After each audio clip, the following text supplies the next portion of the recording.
I've been reading Mopar Collectors Guide now for, gosh, I don't even know, probably since they came out. I'm not sure when that is, but it's probably over 25 years ago or so. And it's pretty amazing that you have a car that you own in the magazine. So I was completely unprepared for this, and I want you to know that if you're ever in this situation where you're gonna have an article of your car in a magazine, you really need to know this so you don't screw up like I did, okay? So let me tell you how all this kind of came about. It's totally a story of serendipity. I didn't plan this, didn't intend for this to happen. It was just kind of, you're just walking the Mopar life and then things just fall into place. So going back to the very beginning, this all started with basically, this is the beginning of the chain reaction. So my buddy Chris Albrecht, Talking Mopars, made a post somewhere, I think it was on Facebook, and my other buddy Mike Coffey made a comment about we should do like a project cars class of car show at Muscle Cars at the Strip. And of course, I thought it was a great idea, and I was even prodding it, like, yeah, you know, stoking that fire, we should do this. And Chris actually got a hold of the promoters at Muscle Cars at the Strip and pitched it and actually made it a reality. So we had a Project Cars at the Strip event. So it was basically like a car show for cars that were ratty, beater, under construction, rough cars that normally don't have their own class, right? And my other buddy Jeremy, he happened to bring a whole truckload, well, him and his crew brought a whole truckload of ratty muscle cars to participate. So there's two of the vehicles they brought, an old swept line and this Roadrunner. Roadrunner's really cool. This swept line was super cool too when you saw under the hood.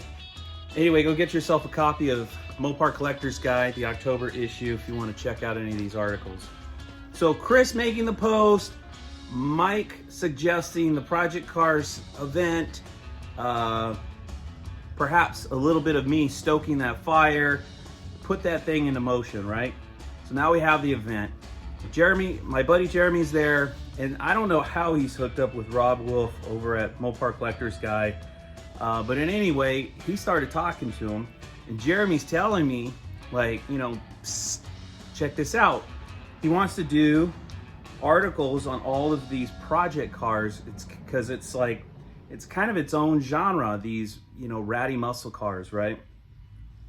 And I jokingly said, hey, don't forget the little people, like, you know, like hook me up type of thing, right? But I was completely joking. Didn't expect anything of it. I don't know, a while later, Jeremy says, hey, I talked to Rob. He wants to put your car in the magazine. And I'm like, dude, I was just kidding. And he goes, no, he saw your car, he likes it. Meet us over here, we're gonna do a photo shoot and stuff. So we went outside the event, just outside the gates up the road, kind of in an open area where we would pull each car in and Rob would take a bunch of pictures of it. We did a short little clip of, you know, talking about our cars and stuff like that. And then he took all our information and it's like, oh, we'll call you later. So I don't know, a few months go by, and then Randy over at Mopar Collectors Guide gives me a call. And of course, I got the message, tried to call him back. It's kind of hard guy to get a hold of. Anyway, once I actually got to talk to him on the phone, you know, I basically told him the whole backstory of the car. Now, you gotta realize, like, this is just like a conversation you're having with any person, and, you know, he's actually interested and engaged in the story, and he's telling you some of his own stories, and you're recording, or he's trying to write everything down. But you have to realize, you know, which not something I really realized, is like, there is, you know, it's like, how much is he actually retaining from what you're telling him, right?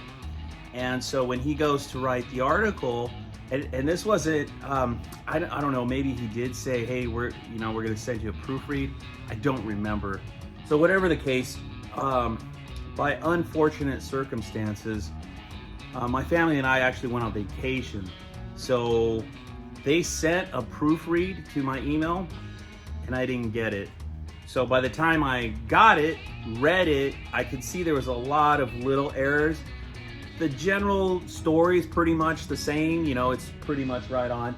But there was a lot of little details that were a little bit off that I made corrections to and sent it back to them, but unfortunately, they were already printing these things, so I missed it. I missed the window opening. So like my name is spelled incorrectly. There's a few other little things. So if you're gonna have an article in your magazine, make sure you're reading your emails, make sure your phone is on and you're answering every call during that time frame until the issue comes out, because you could be getting a proofread and not realize it. So had I got the proofread when it was first sent to me, I could have made the corrections to the article, you know, and it's minor stuff. It's not a big deal. The general gist of the story is pretty much the same. That part's right, but you know, there's just like little details. And you're like, that wasn't quite right, or that wasn't quite how we, you know, viewed things or whatever. You know, it's all good. If I was going to do it again, I'd definitely be watching my emails. So make sure if you're ever in a magazine that you're watching your emails, and do that proofread and make any corrections as soon as possible. Get it back to them so that when the magazine comes out, it's what you want it to say.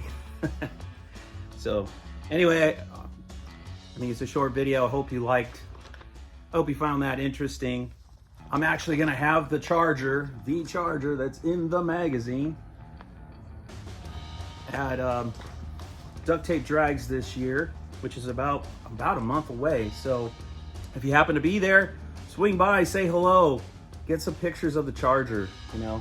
And I've got a couple of videos that I'm gonna be doing, trying to get the car ready for duct tape. You know, unfortunately, since muscle cars at the strip, the car wasn't really ready when I went, but it was running. Brakes were pretty sketchy, but we got there, and I parked the car when I got back, and I haven't touched it since. So I've been working on it, trying to get it ready for duct tape. So hopefully we'll have everything ready and good to go. So be sure you stop by, say hello, get yourself a sticker from me, and we'll catch you on the next one. Later.